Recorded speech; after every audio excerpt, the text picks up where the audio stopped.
बिहारियों के बिना किसी राज्य का काम नहीं चलने वाला है, चाहे वो गुजरात हो या चाहे वो महाराष्ट्र हो। कभी भी बिहारी बोझ नहीं बनता है, जहां जाता है वहां का बोझ उठाता है, वो कहीं बोझ नहीं बनता। बिहार का लोग तो वहाँ पर महाराष्ट्र के समृद्धि को उजागर कर रहा, ऊंचा कर रहा है, मेहनत मजदूरी करता है। बिहार और यूपी के लोगों को जो मजदूर है पूरे देश में जो है मांग उठती है, लोग डिमांड करते हैं। अगर वो ना जाए तो उनकी जिंदगी जो है ठप हो जाएगी दूसरे राज्यों की। पलायन पर बिहार के नेताओं का बयान आप देख लीजिए, यही रहा है कि बिहार के बच्चे अगर दिल्ली में न रहें, बॉम्बे न रहें, पंजाब न जाएं तो वहां की व्यवस्था ठप पड़ जाएगी। ये पहली बार है, जबकि 3 साल पहले मैंने जनसुराज ने ये बात उठाई कि आपके हमारे बच्चे दिल्ली बॉम्बे में जाकर सब्जी का ठेला लगाते हैं या साफ सफाई का काम करते हैं,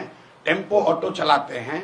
ये कोई शान की बात नहीं है। देखिए, कोई भी काम करने में कोई शिकायत नहीं है, काम सब अच्छा है, लेकिन जो लोग मजबूरी में बिहार के बच्चे जाकर अगर बॉम्बे में सब्जी बेच रहे हैं या वहां पर झाड़ू लगा रहे हैं या वहां पर ऑटो रिक्शा चला रहे हैं, पंजाब के खेतों में जाकर मजदूर का काम कर रहे हैं, ये शान और गौरव की बात नहीं है। आप नीतीश कुमार का बयान देखिए, लालू जी का, तेजस्वी का बयान देखिए। ये लोग हमेशा यही कहते हैं कि बिहारियों की हर जगह डिमांड है।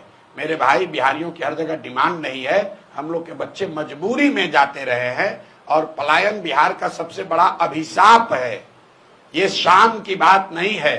शान की बात तब होती जब हम लोग यहाँ पर सब्जी उगाते और रेफ्रिजरेटेड ट्रेन से वो सब्जी दिल्ली जाती और तब हम लोग कहते कि अगर हम लोग से उलझोगे तो तुम्हारा खाना पीना दाना बंद कर देंगे। तो पलायन की बात उठाई है हम लोगों ने, क्योंकि गांव गांव में जाकर देखा कि इसका आर्थिक सामाजिक कितना बड़ा इसका नुकसान है। आप जरा इसको दूसरे तरह से समझिए। मध्यम वर्गीय परिवारों में किसी का पति 10-15 दिन बाहर चला जाता है तो लोग कहते हैं भैया 10 दिन से इनका पति बाहर है। बिहार के ज्यादातर परिवार में महिलाओं की ये नियति बन गई है कि उनके जो पति हैं वो कमाने के लिए जीवन भर बाहर ही रहेंगे। घर में जो भी युवा है वो जीवन भर बाहर ही रहेगा। कोई छठ में, ईद में, शादी ब्याह में घर आता है, बाकी 12 में 10 महीने वो बाहर रहता है। जब तक शरीर में लोगों के यहाँ दम है तब तक वो मजदूरी करता है। 60-65 वर्ष का हो जाएगा तो बूढ़ा जब हो जाएगा, मजदूरी नहीं कर सकता है तो गांव आता है। और फिर उसके परिवार का जो सबसे नया लड़का है, 16 साल का, 18 साल का, वो लड़का ट्रेन में फिर मजदूर बनकर जाता है। ये पीढ़ियों से बात चलती आ रही है, ये रुकना चाहिए। पलायन का दर्द सबसे बड़ा दर्द है, इसलिए जनसुराज ने इस मुद्दे को उठाया है। सिर्फ मुद्दे को उठाया नहीं है, इसका पूरा प्लान दिया है कि कैसे 1 साल में 50 लाख से ज्यादा बिहार से बाहर रहने वाले मजदूरों को वापस लाकर यहीं पर रोजगार दिया जा सकता है। कल भी अभी सिवान में 15 मिनट तक मैंने इसको समझाया है। एक लाइन में आपको बता दूं, जनसुराज का जो मॉडल है कि जिस दिन बिहार से पूंजी का पलायन रुकेगा उसके बाद बुद्धि का पलायन रुकेगा, पूंजी और बुद्धि का पलायन रुकेगा तो श्रम का पलायन अपने आप रुक जाएगा। बिहार से हर साल सिर्फ लाखों बच्चे मजदूर बनकर नहीं जा रहे हैं, करीब करीब 2.5 लाख करोड़ रुपया पूंजी का पलायन हो रहा है, जो बैंकों के जरिए हम लोग का पैसा दूसरे राज्यों में जा रहा है।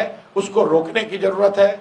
वो जब रुकेगा तो जो समझदार लोग हैं, पढ़े लिखे लोग हैं, स्किल वाले लोग हैं, उस पैसे का इस्तेमाल करके वो यहाँ पर रोजी रोजगार की नई नई व्यवस्था शुरू करेंगे और उससे यहाँ पर श्रम का पलायन अपने आप रुक जाएगा। 1 साल में, जनसुराज का वादा है, 1 साल में किसी भी व्यक्ति को मजबूरी में, अंडरलाइन कर रहे हैं, मजबूरी में, स्वेच्छा से जाना चाहते हैं जाइए, लेकिन मजबूरी में अपने बच्चों का पेट भरने के लिए हरियाणा, पंजाब, दिल्ली, बॉम्बे जाने की जरूरत नहीं पड़ेगी। 10-12 हजार रुपए का रोजी रोजगार का अवसर बिहार में ही उनको करके दिया जाएगा।